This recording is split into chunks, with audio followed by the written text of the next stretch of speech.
A paz do Senhor, meus irmãos, e nesse vídeo nós vamos entrar na aula de número 7, que nos tem o tema Em Defesa da Vida. O texto básico da lição está em Mateus, capítulo 5, versículo 17 ao 22, e o nosso texto áudio está em Êxodo, capítulo 20, versículo 13. Não matarás. Cá está o nosso sexto mandamento, que nós entraremos nessa lição para aprender um pouco mais sobre a proibição de matar. Seja lá a maneira que for, é proibido, e nessa aula nós vamos aprender um pouco mais.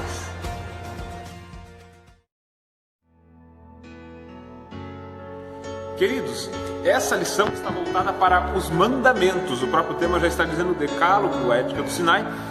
Nós temos a ciência de todos os mandamentos, porque nós, como bons cristãos, temos que ter esse conhecimento das leis de Deus. E hoje nós estamos aprendendo a lição de número 6. A lição de número 7 com o mandamento sexto, que diz não matarás.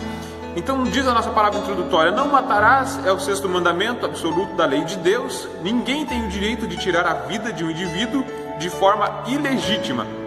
Então nós sabemos que aqui nessa terra, nós humanos, nós não temos esse direito de tirar a vida de qualquer coisa que seja. Nós não temos esse direito de matar, de roubar a vida de alguém. Ainda continua dizendo aqui, quem mata uma pessoa toma o lugar do Altíssimo, pois somente ele tem o direito de decidir quando a vida de alguém vai se cessar na terra, ou vai cessar na terra.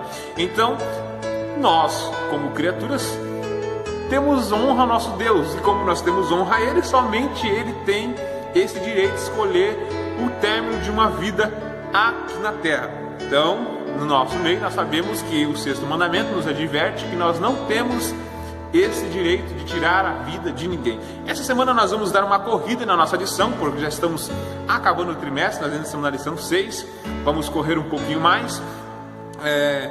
E eu queria te pedir, se você tem alguma dúvida, se você tem alguma coisa que você quer esclarecer, alguma pergunta, que você lance no grupo da igreja, que você pergunte para algum dos presbíteros, pastor, para que a sua dúvida seja esclarecida. Amém? O tópico 1 nos diz, os casos de assassinatos na Bíblia. O primeiro é bem conhecido, é o caso de Caim, que matou Abel, o seu irmão. Para coibir o assassinato, Deus disse que quem matasse a Caim seria castigado 7 vezes mais. Também temos aqui o caso de Lameque, que se vangloriou por ter matado um homem que feriu um jovem. E também temos aqui o caso de Moisés, quando ele matou aquele egípcio para defender um hebreu. E a Bíblia diz em Gênesis 9:6, o Senhor mostra rigor contra o assassinato. Quem derrama o sangue do homem, pelo homem o seu sangue será derramado, porque Deus fez o homem conforme a sua imagem. Amém, meus irmãos? 1 e 1, resolução divina e resolução humana. Com respeito à resolução humana, na história do Antigo Testamento, há ocasiões em que o próprio Deus manda matar. Como assim, irmão Anderson? É fácil. Os hebreus, quando saíram lá do Egito, em direção à terra prometida, eles não ganharam a terra prometida de mão beijada, como dizemos. Eles tiveram sim que batalhar para conquistar aquele lugar, e ali existiam povos ali naqueles lugares. Existiam ali as nações por fora, umas por dentro ali, e eles tinham como obrigação de exterminar aquele povo. E ainda a Bíblia nos diz que eles não conseguiram exterminar totalmente esse povo que morava ali. Alguns se converteram a Deus, e eles tinham ali, irmãos, as suas maneiras de adorar ali. Eles ofereciam crianças a sacrifício no altar, moças viúvas, moças virgens, e era horrível. Então eles tinham que saber que existia somente um Deus. Amém? O tópico 2, o aborto e os motivos dos que os defendem. Aborto também, irmãos, eu estive discutindo com alguns irmãos sobre esse assunto, conversando, e alguns me perguntaram, se for de maneira errada, que a pessoa engravidou ou tal, também é pecado? Eu falei, também é, porque é uma vida que está ali, e certamente aquela vida também pertence a Deus. Então é pecado, é errado, sim, o tal do aborto é errado. O mundo atual vive um grande dilema na questão do aborto. Há movimentos que defendem a sua legalização, enquanto outros totalmente contra.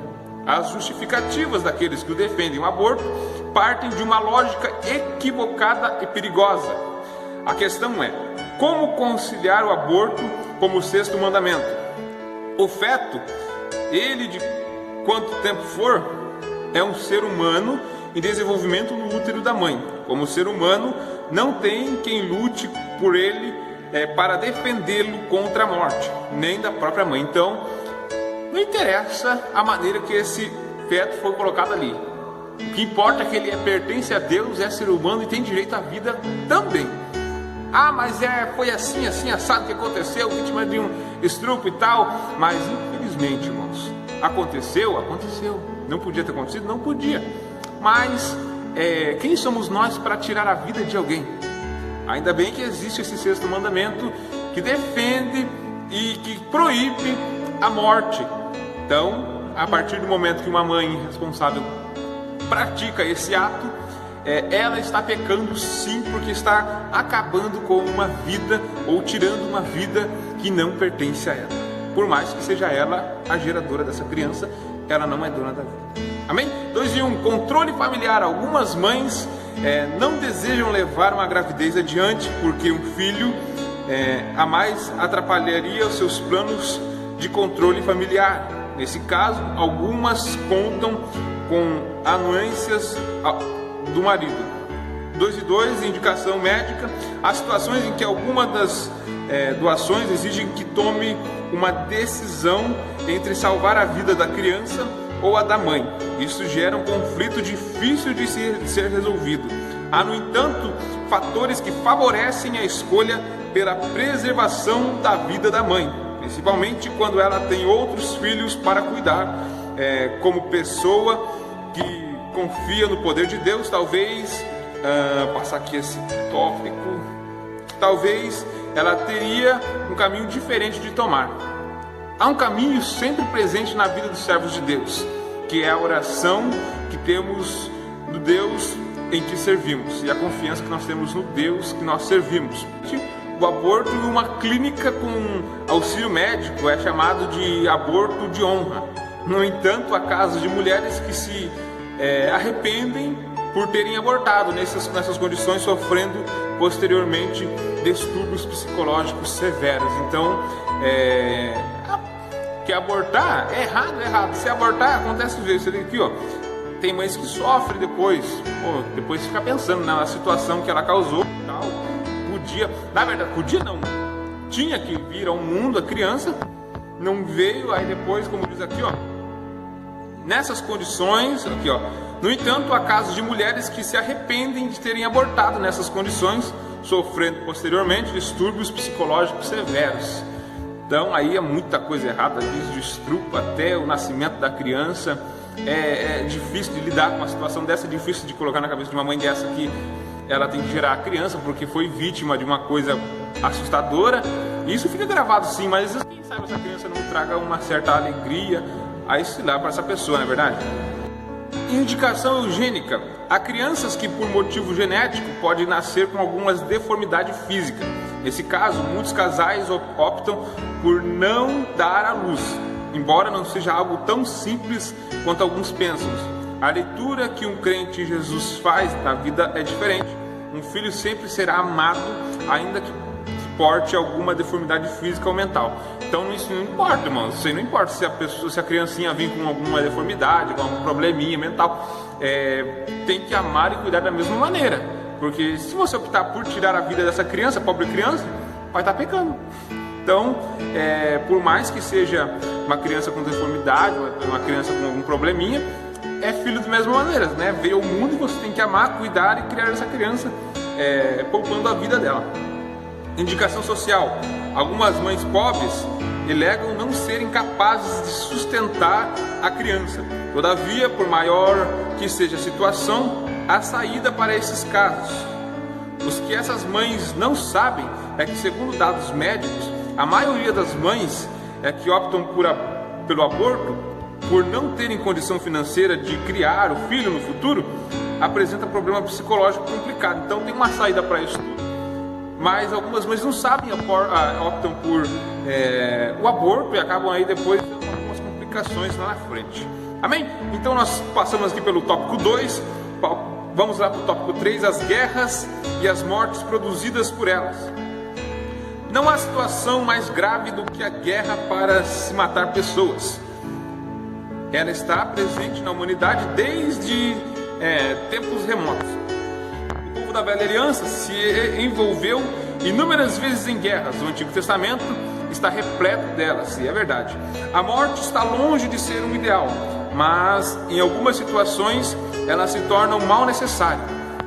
Em alguns casos, Deus mandou que Israel eliminasse povos cujas culturas eram deploráveis e doentia, com os povos que sacrificavam crianças, como eu disse lá no começo, que aqueles povos sacrificavam crianças e tal, judiavam das crianças, enfim, faziam terrores. Amém? O cristão é a guerra. Quando o crente é convocado para ir à guerra, ele empunhará uma arma, e assim como outros soldados, terá de usá-la.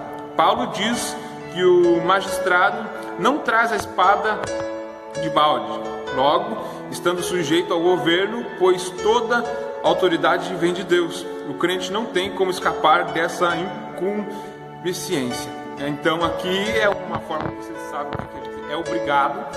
Se nós formos convocados para uma guerra hoje, nós, não no meu caso, porque não sou alistado ainda, mas nós teríamos sim esse dever de ir à guerra. E lógico, né, entrou na guerra sem arma, digamos assim, não tem guerra, né? Então aqui, quando você entra numa guerra, um crente é chamado para uma guerra, lógico, vai pôr as suas mãos uma arma, mas aqui está sob obediência do governo. O governo, toda a obediência do governo, toda a ordem do governo vem de Deus. Amém? Tópico 4. A eutanásia e a forma como o cristão a enxerga. A eutanásia do grego, boa morte, é um procedimento que antecipa a morte de um doente incurável, para evitar maiores sofrimentos. Essa é uma prática antiga e ainda sujeita a muitas discussões. Há uma responsabilidade médica e jurídica para esta prática, normalmente a pedido da família, quando esta não deseja mais ver o sofrimento de um ente querido. Segundo a Bíblia, a morte nunca é bem-vinda, ela é chamada de inimiga. A Bíblia valoriza a vida e nós enxergamos a eutanásia como cessação de vida para dar fim ao sofrimento físico, mas temos a convicção de que o sofrimento não cessa para quem morre sem Jesus. Assim cremos que a extensão da vida pode criar oportunidade de moribundos para salvar a sua alma. Então esse negócio da eutanásia também é errado, tá? É errado a família se reunir e desligar os aparelhos, por mais que a pessoa esteja respirando e vivendo só por aparelhos. Eu não posso chegar lá com a minha família e ter autoridade de desligar esses aparelhos, porque se a pessoa não for salva em Jesus Cristo, ainda tem esse tempo ainda de aceitar a Jesus, entregar a sua vida, se converter para Cristo. Então nós não temos esse direito de chegar lá e dizer, não descansou, cessou as suas dores, porque se não morrer com Jesus Cristo, a dor não cessou, apenas começou, não é verdade? Então não existe esse vocabulário de boa morte. Então aqui, como a Bíblia diz, na Bíblia a morte nunca é bem-vinda. Amém, meus irmãos? Então essa é a verdadeira razão. Não se pode também, na minha opinião, não se pode desligar aparelhos de uma pessoa, por mais que ela esteja vivendo só dos aparelhos respiratórios ali e tal.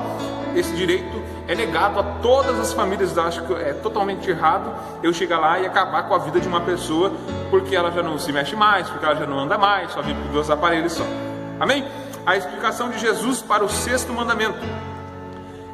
Em Mateus, Jesus inicia o trecho dizendo que veio para cumprir a lei e os profetas. Depois que se inicia no versículo 17, Jesus entra no 6º mandamento, mencionando a tradição oral, ou seja, a versão que os mestres da religião devem a ele.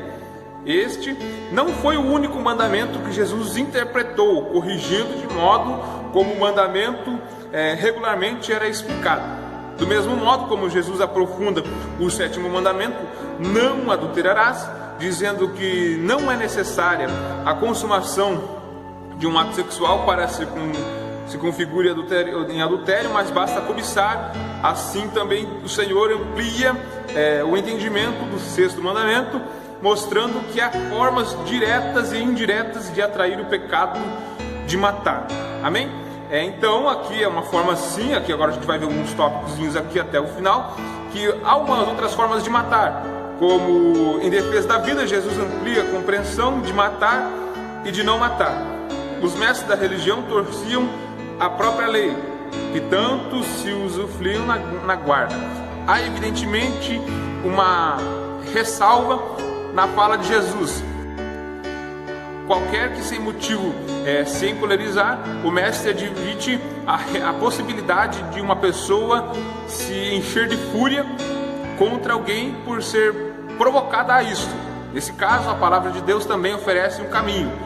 Ainda no auge da cólera, a pessoa deve se conter. Então aqui não existe só uma forma de pegar uma faca, uma arma e tal e matar, mas também por palavras ou por atitudes também se pode provocar uma morte, não é verdade? Palavras que ferem. Aqui, do mesmo contexto do sexto mandamento, Jesus adverte sobre o poder que há nas palavras para ferir mortalmente o coração de alguém. O termo raca, cuja tradução é desconhecida, vem de alguma raiz de cuspir. De qualquer forma, trata-se de tomar uma atitude de desrespeito em relação a alguém. Entenderam, meus irmãos? Então, se eu falo alguma coisa em respeito a alguma pessoa que eu não sei, ou se eu profiro coisas erradas, coisas ferinas das pessoas, é lógico que eu posso provocar uma morte no coração de alguém, na verdade entristecendo, magoando, decepcionando, assim por diante. A importância da relação pessoal para o culto verdadeiro. As relações pessoais devem se manter sempre em um nível de serenidade, para que o culto a Deus seja aceito. Nos versículos subliminares aqui em Mateus 5, 23 e 26, Jesus provoca o raciocínio dos seres ouvintes para que eles considerem a seriedade do culto que prestaram a Deus. Então, meus irmãos, aqui eu entendo nesse versículo a importância da relação pessoal para o culto. Tem que ter sim aquela plena comunhão, aquele abraço, digamos assim, da igreja em si para adorar a Deus, porque um culto não pode ser feito de um, de outro, sim, em particular. É bom que seja sempre a igreja unida, a igreja junta, um apoiando o outro, como sempre deve ser feito, abraçando o outro irmão. Então aqui nesse tópico nós vemos que Jesus ele exige que nós esquecemos os pensamentos ruins que afetem a vida do próximo e comece a atuar com amor, com carinho, com vamos dizer assim, amizade entre o meu irmão, sem amaldiçoar a vida dele, duas caras, digamos assim, por frente eu abraço, por trás eu falo mal, e sim ajudando e pensando sempre pensamentos positivos, amém? Como a pena capital, o suicídio e o genocídio e outros, destacamos os principais nessa lição. No entanto, devemos ter consciência de que estamos mais próximos de transgredi-lo do que imaginamos. Então, meus irmãos, encerramos essa aula.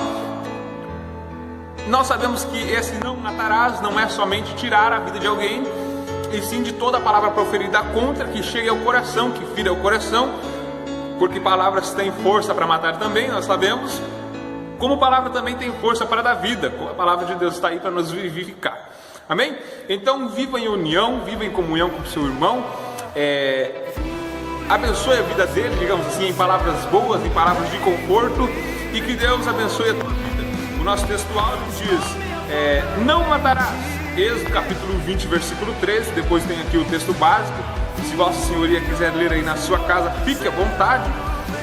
Então essa foi a nossa aula. Tem uma pergunta aqui, se você quiser responder, também está super fácil, e nós vamos em seguida para a nossa aula de número 8, a fidelidade no casamento, amém? Que Deus em Cristo te abençoe e vamos juntos que a vitória é certa em nome de Jesus.